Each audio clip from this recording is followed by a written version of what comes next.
Hello mga ka-Birch Rider, gusto nyo bang mamasyal sa mahigit na 15 countries? Dito lang yan sa Pilipinas, pero para ka nang nasa ibang bansa, sabi nga nila. Dito lang yan mga ka-Birch Rider, matatagpuan sa Governor's Drive, Naik, Cavite. Ang pangalan nito mga ka-Birch Rider ay tinatawag siyang tourist farm. So dito mo matatagpuan mga ka-Birch Rider ang iba't ibang tanawin sa ibang bansa. So, dito lang sa isang farm. So, ikutin natin. So, nakikita nyo mga ka-Birch Rider, may maraming mga puno at mayroong mga upuan sa ilalim. So, sa entrance pa lang, sa pagpasok mo pa lang, matatanaw mo na ang napakagandang lugar. Pwede kang mag-relax. So, ito na mga ka-Birch Rider, makikita na natin nakakaibang structure. So, hindi natin alam kung saan bansa yan. So sa pagpasok mo pa lang mga ka-Birch Rider, ano mo na dito sa parking area nila, sa open parking nila. So hindi pa simentado. So makikita mo mga ka-Birch Rider, maraming nakaparada ng mga kotse at mga motor.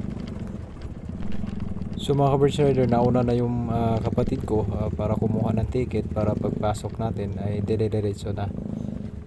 So yun mga ka-Birch Rider, paparada lang dito. So ito mga ka-Birch Rider, wala nang bayad, kasama na sa bayad itong pagpaparada, yung parking. So ang entrance nito mga ka-Birch Rider, hindi ko alam sa kapatid ko kung magkano binayaran niya. Pero makikita nyo na lang sa website ng Tourist Farm. So ito na mga ka-Birch Rider, meron silang binibigay na tag ba ito.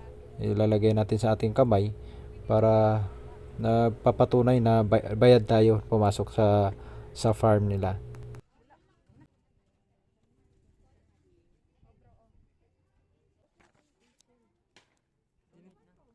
At ito mga ka-Birch Rider, may binibigay sila na mapa. So dito makikita mga ka-Birch Rider kung saan matatagpuan ang tanawin ng iba't ibang bansa. So titingnan mo na lang yung mapa para hindi ka maligaw sa farm. So nakikita dito mga ka-Birch Rider kung saan tayo lalabas, at makikita din dito mga ka-Birch Rider kung saang bansa makikita yung structure na nakatayo sa area na yon. So kaya mga ka-Birch Rider, kung hindi pa tayo kabisado, hindi pa kabisado, or hindi mo pa alam kung saan bansa makikita yung structure na nakikita mo sa area na yan, pwede mo titingnan dito sa mapa na yun pala ay sa bansang yon. So yun mga ka-Birch Rider, ikutin na natin. Susundan na natin tong mapa na ito.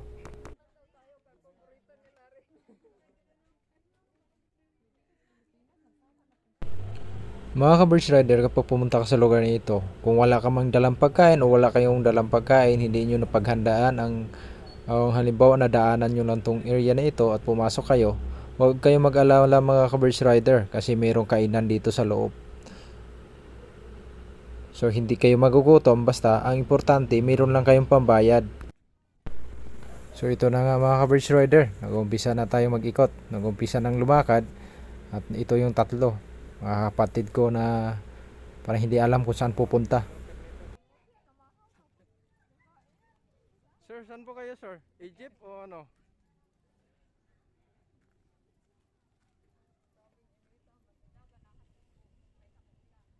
Oh, pwede na may swimming pool to.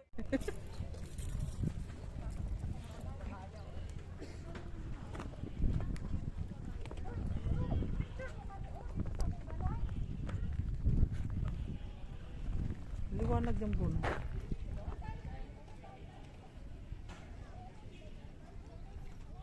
Magalaw lang yung ano ko, stud ko.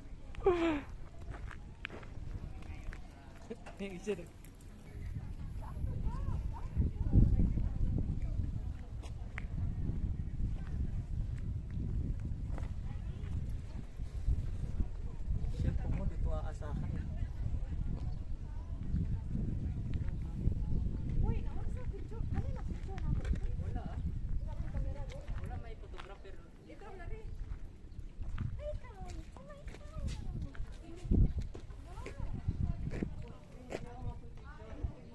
Ma'am, bahay niyo po yan, ma'am?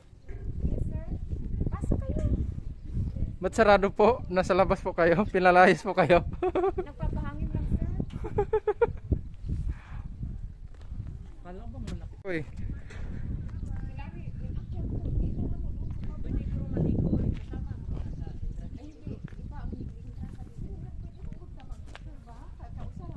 so nandito tayo ngayon sa ano nga to? Saan tayo? Saan tayo? Anong ano to? US ba to? Tara, gingerbread house. May bike pala oh. Ano ba, ikaw i-focus o Oh, syempre, kaming dalawa. Hindi ka. Ano ba yan? Picture. Hindi man palagay.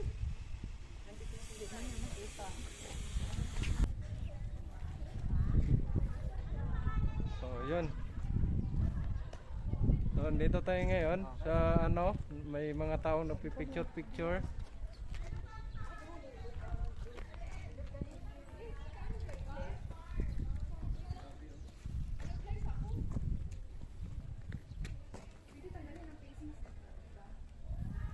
okay. Pila tog.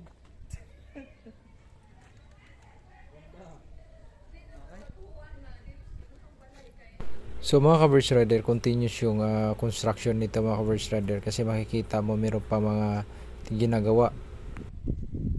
So yung nakikita nyo mga ka-Birds Rider, hindi ko alam kung anong bansa, saan bansa ito makikita. Pero yun, inikot ko na lang yung camera. So yan, iba-iba yung mga bahay na nakatayo dito. Iba-ibang disenyo. Nakaayon siya kung anong bansa man siya sa area na yan. Yan, pero magkaano lang mga Birds Rider, hindi naman ganun kalayo ang distansya mga Birds Rider. So makikita nyo lang, hindi ko kasi hawak yung mapa kaya hindi ko masabi sa inyo kung anong bansa yon.